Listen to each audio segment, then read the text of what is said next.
Good morning, everyone, and welcome to the OptfinITy monthly webinar. Today we will be discussing project management tools.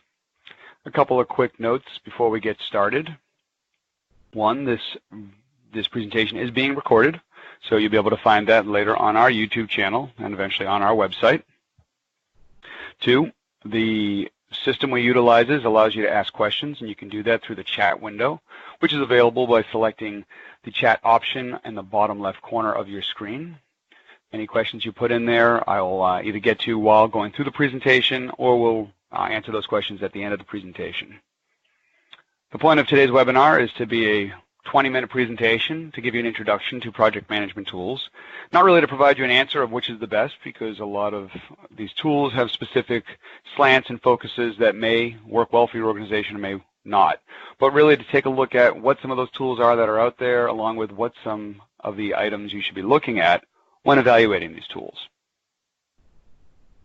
A little information about OptfinITy. We are a full-service IT solutions firm. We've been around since 2002, and our focus is really taking the hassle out of IT for all of our clients. We do that by providing 24/7 help desk as well as on-call and on-site support. We're based in Springfield, Virginia, which is just outside of Washington, D.C., and we've worked with well over 200 clients in the years we've been around. I won't go through every little core competency that we offer, but essentially we become the IT department for our clients, taking care of all of their IT issues for a flat, affordable monthly rate. We also do website development, mobile application development, as well as phone systems. So what is project management software? Well, for many years, project management software was a desktop application that allowed you to track what you had to get done in a project. There were very few solutions out there. You had the major ones such as Microsoft Project, as well as a few others, but in reality, you had to buy the software, had to be installed, didn't allow you to collaborate. Well, obviously the internet has changed that, and as we move further with cloud-based applications and putting things in the cloud where the applications now are managed from the cloud, you are able to do a lot more things that you couldn't do before. So when we're looking at project management software, we're looking at software that exists through some sort of cloud mechanism, so in a data center somewhere on the internet, and allows people to not only track but collaborate with the members of their project team. So what are some of the benefits? Well, for one, obviously having an overview of projects in the pipeline and what's going on a daily basis is very important. It allows you to be able to track resources, see who's working on what, and make sure things get done in a timely manner. You can also reschedule tasks, and as a result, if you reschedule one item and there's another item that is a prerequisite or precursor to that item, it'll automatically reschedule as well. So it not only allows you to track it, but change the workflow and do it instantaneously. It also allows you to generate reports. You can see everything from analytics of how much people are utilizing, what is on their plate, do they need to have more time to finish something out, or what people are not being utilized. So you can really manage your utilization rates of your employees. And then most important, in my opinion, is it allows you to track time spent, allows you to integrate with invoicing and billing systems, and really allows you to see the ROI or the return on investment of the particular project you're utilizing. So how do they work? Well, obviously you need an application, you need a system. So you can have your employees, your colleagues, your coworkers, even your contractors be able to click on the items and share documents, sign off on plans, log time spent on tasks, as well as have milestones, tasks, and subtasks assigned, given a deadline, and then have the software tell you if, in fact, your deadlines have not been reached. Other team members can see who's responsible, who to contact, what to do. So when you're looking at software, you want to make sure that for your particular projects, do you need to have milestones tracked? Do you need to have tasks, subtasks? Do you need to have reporting? And we'll talk about some of the applications, and again, we're not going to get in depth, but these are questions you need to be able to answer when evaluating software. You also need to figure out, if you're using a cloud-based solution, how much space do you need? Do you need to have files uploaded, checklists? Do you need to have reports, project plans, anything else that can go in there that you can share? Or do you work with third-party online storage services? You know, whether it's the OptfinITy Sync tool that we utilize, or OneDrive, or Google Drive. Are there APIs that are available for those software? So those are things you need to look at and say, okay, are we just having a track of what's going on, or in fact, do we need to collaborate and put everything together within this one application or tool? Reports. Now, most people are familiar with Gantt charts. If you've been doing project management, or you're a project manager, you have your PMI certification, you understand what these Gantt charts are. And essentially, it was a very popular chart that allows you to track the entire process, both with color coding, location, resources, what prerequisites are tied to what other prerequisites, what team members are assigned, all within this unique chart. So when you're looking at software, you have to say, do I have these tools? Are they available? What can I utilize them for? So we're talking about these tools, and there are hundreds of tools out there. Now, some of them are very specific. It could just be task management. It could be something you have on your mobile phone, allows you to track your tasks, assign it, and then check it off when done. I mean, if you use Amazon's Alexa, a very common app I utilize personally to track my shopping list. I'm sitting in the house, I yell to Alexa, tell her to put it on there. That is, in fact, a project management tool. That is managing my project of going to the store and making sure that I don't forget anything. And I always continue to forget stuff despite that. However, that is what it is. So you have to look at this and say, okay, what is it that I want? Over the last 10 years, this term freemium has become very popular, which is we're going to give you a tool. We're going to make it free, but we're only going to let you have the really basic features. So most of the tools we're talking about today are one step up. They may have free versions of it or free trials, but they've left the freemium. But there are some out there that are free. So if you have zero budget, go ahead there and take a look. Also look at what that cost is paying for. Do you get storage space? Do you get the ability to have reporting, or is reporting extra? Do you have this, and so forth? So you really need to look at that. And just remember the old adage is you get what you pay for. These are all companies. They're all building software. And so while some of them are providing the free one as a service to the community, most are doing it to give you an example of what their application can do and have you utilize it, like it, and then pay for their premium versions. But realize the pricing is all across the board. Other things you want to look at, task management capabilities. Do you need to be able to track specific tasks? A lot of times projects are high level. Accomplish this, accomplish that. But you don't need the specific checklist of, did the person go and pick up this item here, drop it off there, then pick up the next item and drop it off. Do you need that capability? There are very many task management apps, but you have to realize in a lot of the project software, that is not a feature, or you need to get that as a third-party app. And a lot of these tools have that, and we'll talk about that briefly. Project management for small business. Now, small business is using it in a different way. They're not running these projects that are thousands of steps long for the federal government, especially here in D.C., but they just need something to be able to track people. And they don't want to continue to do it in email or in chat software. So you have to look at it and say, what's going to make sense? Well, a lot of these platforms charge a per user per month fee structure. So by doing that, you could literally limit it and say, you know what, we can only afford to have 3 users, but that's all we need. We just need the managers. Everybody else can look at it from a viewpoint. You can set it up so you have one user, which is a generic user, and people log in to look at it, and that user has a security setting of only viewing, not editing. And that's another feature you need to look at. Do these software components have the ability to limit what users can and cannot do?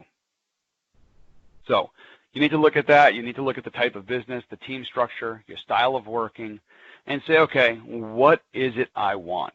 Do I need to be able to do task management, time management, financial management? These are all things you want to consider when looking at these apps. So we looked at and reviewed over 50 project management programs. Now, we didn't necessarily look at every single one. We didn't install every one. We didn't test every one. But we looked at a lot of articles, a lot of feature sets in order to put this together. And again, this is not a full synopsis of these applications. It's not a full synopsis of all applications. I'm not endorsing these over any others, although these that I'm about to show you are much more common and have a much higher user base than the other ones do. But keep in mind, the goal here is really to show you what's out there, what type of things are out there, and what to focus on. So the first one I'm going to talk about is Microsoft Project. Microsoft Project has been around for a long time. About 10 years ago, they came out with Microsoft Project Server, which allowed you to use your desktop applications and share the data. Well, now Project's gone a whole other way, which is web-based. However, a lot of people like the desktop application. So they have now set it up through Office 365 that you can download the application software and connect it with the web plan. So everything is tied together regardless of how you like it. There isn't a major difference between that. However, if you use your laptop and you're offline a lot, the desktop makes it great. So basic things to understand about Project. One, it's $30 a user per month. If you're a nonprofit, through the nonprofit programs with Office 365, it can come down to $12 a user per month. It's available both as a desktop application. It's also web-based. It offers standard reporting. So if you're familiar with Project, it's not reporting in the sense that you'll see from these other programs with a lot of analytics, but reporting on what's going on with the application. It does have a Gantt chart. That is its main focus and feature. It is mobile capable. It does track milestones very well, actually. Tasks as well. You can get as specific as you want.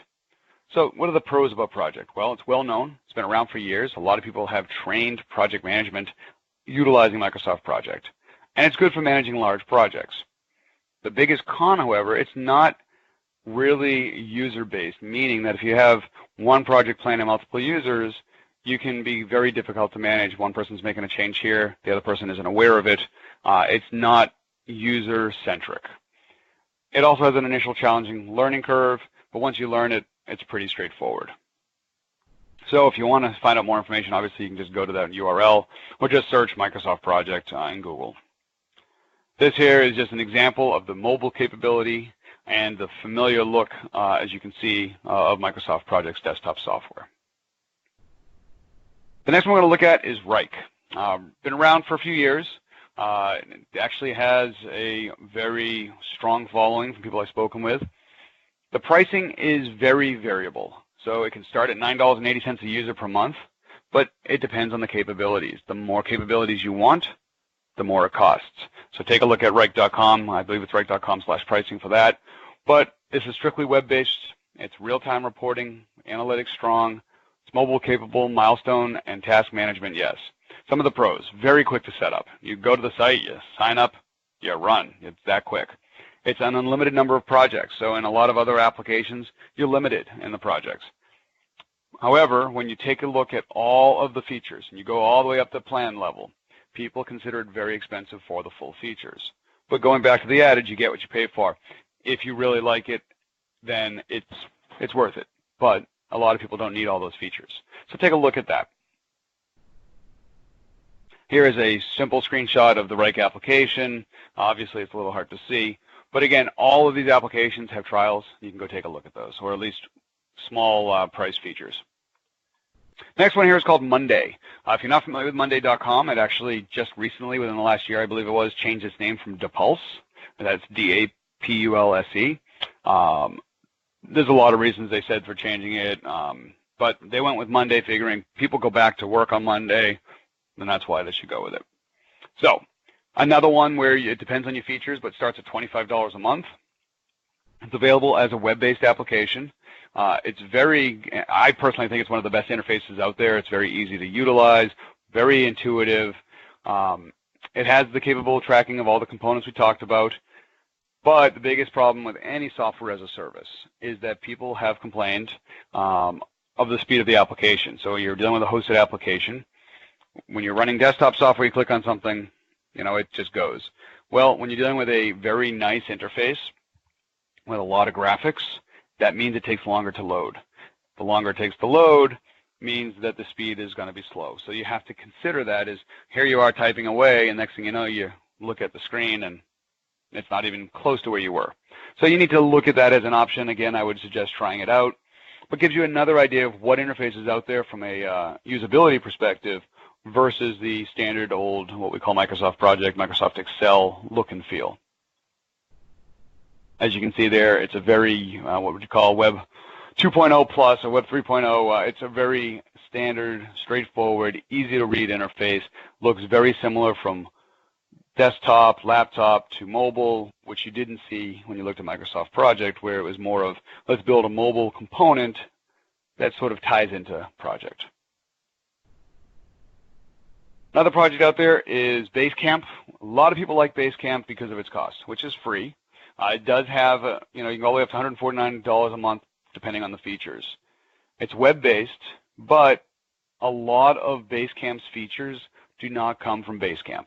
They come from third-party components that other people most likely have built when they started working with Basecamp, said this is great, but we need this Gantt chart, or we need this, or we need that. So the bad news is it doesn't have a lot of the features like time tracking.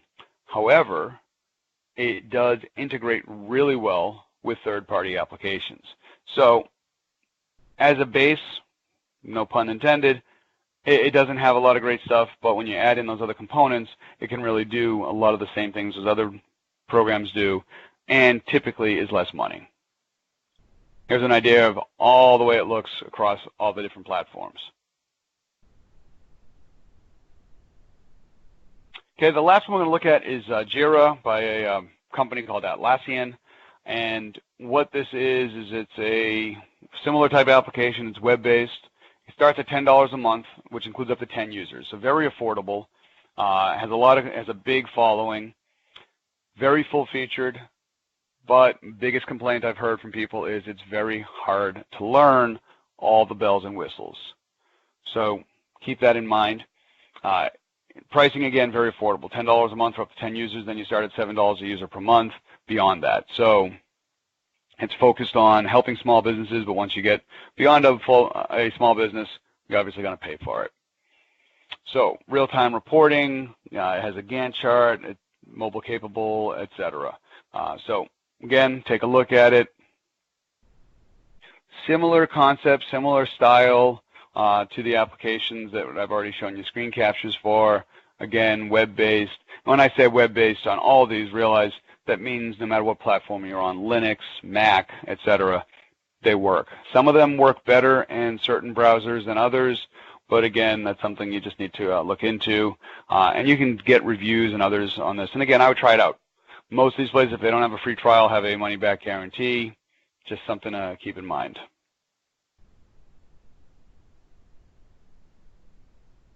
Here is a simple, just a comparison between them. It doesn't cover everything, but it's just something for you to have a quick look at and go from there. And so at this point, we're going to get to questions. I'll take a look. A couple questions that came up is, will this presentation be available? As I mentioned earlier in the webinar, not only will we record the presentation, so you'll be able to see that in a recording. If you'd like a copy of that presentation, you can email me directly. I will get you a copy of it so you can have that to review. Another question is updates. So great thing about a software as a service is that when they make updates, the updates are done online. So you need to not worry about that unless you're utilizing the project software. But for those of you who are familiar with the Microsoft updates for desktops and computers, they come out on a regular basis. So if there are any updates or changes, those are done. And it's always done on the third Tuesday. Unless it's a critical update, then it's done on any Tuesday in the month. And it's when Microsoft typically releases and patches those. I don't see any other questions, but if you do have any questions or you need assistance in selecting a project management application or just in resolving any of your needs, please do let me know. A couple other quick notes. For those of you who are not aware, we are doing our Lunch and Learn in 2 days on Thursday at our office in the conference center. We are expecting about 20, 25 people, but there are still a few seats left. It's a free lunch and learn. It is catered. It will be discussing our backup and disaster recovery solution. So I invite you to do that. Our additional webinars and lunch and learns for next month will be announced in our newsletter to come out in about 10 days. So please, if you're not on our newsletter, go to our website at OptfinITy.com and you can sign up for that newsletter. I can tell you our next lunch and learn is going to be on security with an antivirus vendor being there to help present. And I'm not positive on our webinar, but if you have any ideas for any future webinar, again, please email me directly. Otherwise, I thank you all for attending and look forward to seeing you out in the community or on one of our next presentations. Thank you.